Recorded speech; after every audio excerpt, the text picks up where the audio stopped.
Assalomu alaykum, hurmatli talabalar. Bugun ekologik xavfsizlik fanining tabiatni muhofazalashdagi tashkiliy masalalar degan mavzusi. Reja bo'yicha: birinchisi tabiatni muhofaza qilish, ikkinchisi ekologik siyosat hamda Orol dengizi fojiasi.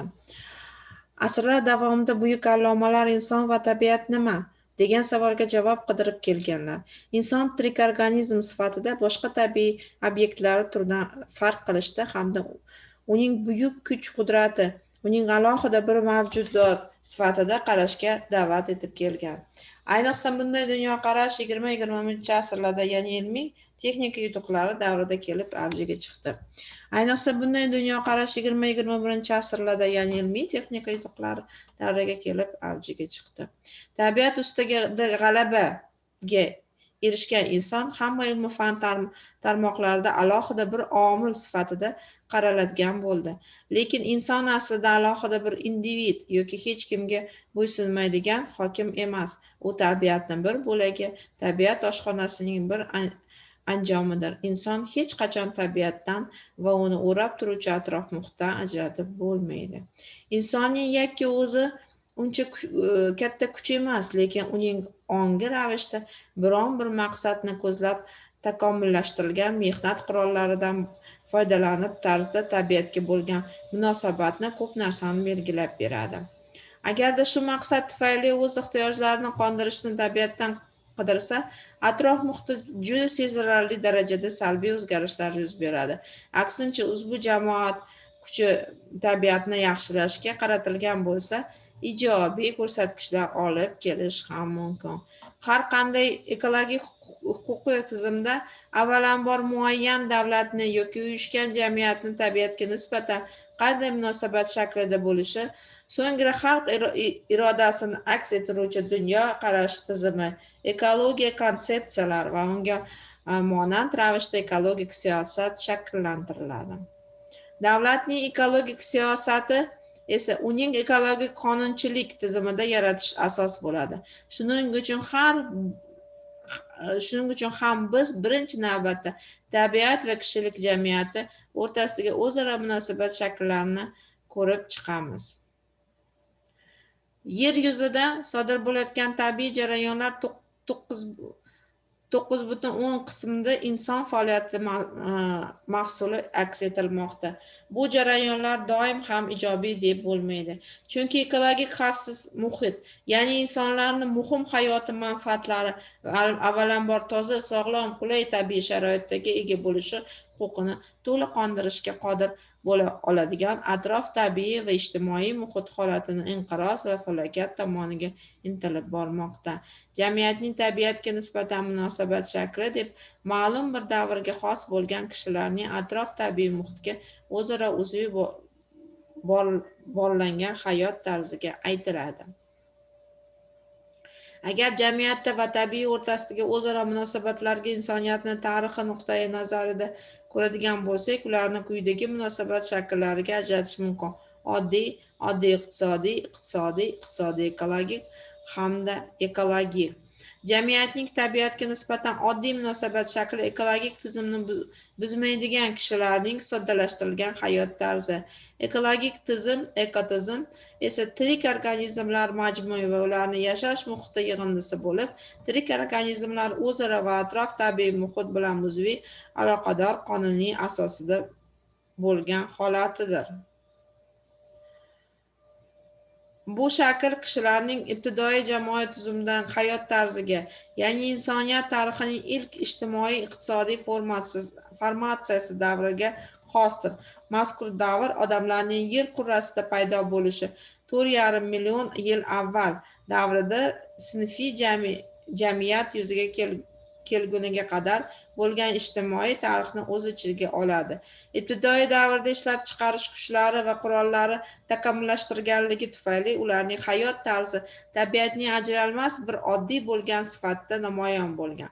Atrof tabiiy muhit holati esa tirik organizmlar, xususan inson uchun nisbatan qulay, ekologik xavfsiz darajada bo'lgan. Jamiyat va tabiat o'rtasida munosabat shakllantiruvchi uch ko'rinishda ifoda etish mumkin: oddiy, iqtisodiy va ekologik. Lekin jamiyatda, ayniqsa tabiatdagi qonuniyatlarga vaqt mobaynida o'zgarib borishi revolyutsion tarzda emas, balki evolyutsion tarzda kechadi. Shuning uchun ham biz jamiyatning tabiatga nisbatan munosabatini sekin, astalik bilan shakllana borgan va u bir shaklda, ikkinchi bir shaklda, bosqichma-bosqich o'tgan, ya'ni oraliq ko'rinishdagi shakllar ham bo'lgan deya e'tirof eta olamiz.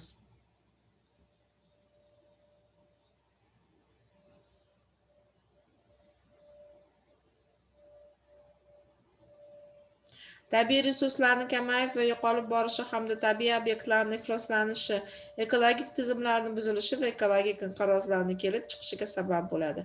Chunki kichik va katta ekologik tizimlar aylanishi zanjirdan to'g'ridan turgan biron bir tabiiy obyektlarda yo'qolishi yoki uning ekologik xususiyatlarining ifloslanishi natijasida kamayib qolishi tabiatni o'z-o'zidan asrash, tashqi kuchlarga qarshi turish va qayta tiklash xususiyatiga yo'qotib qo'yadi.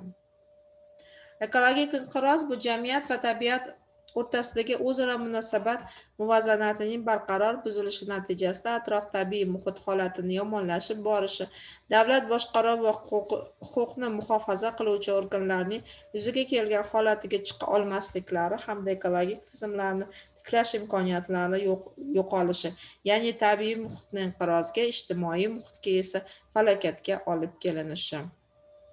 Ekologik inqirozga misol bo'lib Orol dengizi va uning atrofidagi holatini olsak bo'ladi. Qachonlardir dunyoda eng katta bo'lgan toifasiga kirgan Orol dengizi 30-40 yil ichida eng sho'r, ifloslangan va haq xo'jaligi ahamiyatiga deyarli ega bo'lmagan o'rtacha ko'llar toifasiga kirib qoldi. Buning asosiy sabablari biri Amudaryo va Sirdaryoda suv rejimining keskin o'zgarishidir. Amudaryo va Sirdaryo suvlarining og'ir metall, pestitsid, gerbitsid kabi kimyoviy moddalar bilan ifloslanishi va sho'rlanishi natijasida ularning suv ichimliklari suvi sifatida foydalanib bo'lmasligini mutaxassislar isbot qilib berishdi. Qachonlardir baliqchilik va ov qilish maskani bo'lgan quyi Amudaryo qurigan qoldiq ko'llar va sho'rlangan tuproqlar maskaniga aylanib qoldi.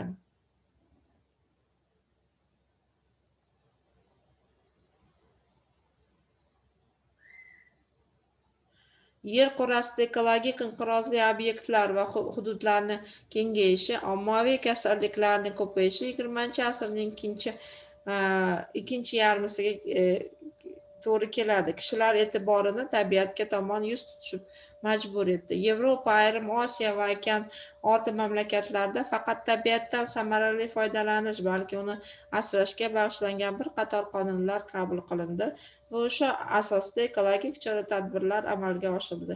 Natijada jamiyatning tabiatga yangi nisbatan munosabatga iqtisodiy ekologik shakli yuzaga keldi. AQSh, Yaponiya, Shvetsiya, Germaniya, Shvetsiya kabi mamlakatlarga ekologik qonunchilik tizimi ekologik munosabat shakliga moslashtirilgan bo'lib, kishilarning har qanday shakldagi ekologik harakatlarni davlat tomonidan to'laligicha qo'llab-quvvatlanadi.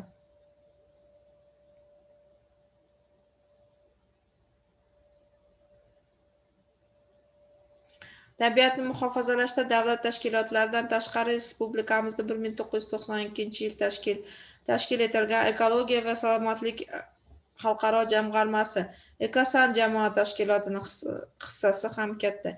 Ekosanning asosiy vazifasi xalqaro tashkilotlarni, olimlarni, mutaxassislarni, siyosiy arboblarni ekologiyaning dolzarb muammolarini o'rganishga, Markaziy Osiyo va boshqa davlatlarning ekologik siyosatni ilmiy asoslashning takomillashtiruviga, ekologik fikrlash va tarbiyalashga qaratilgan.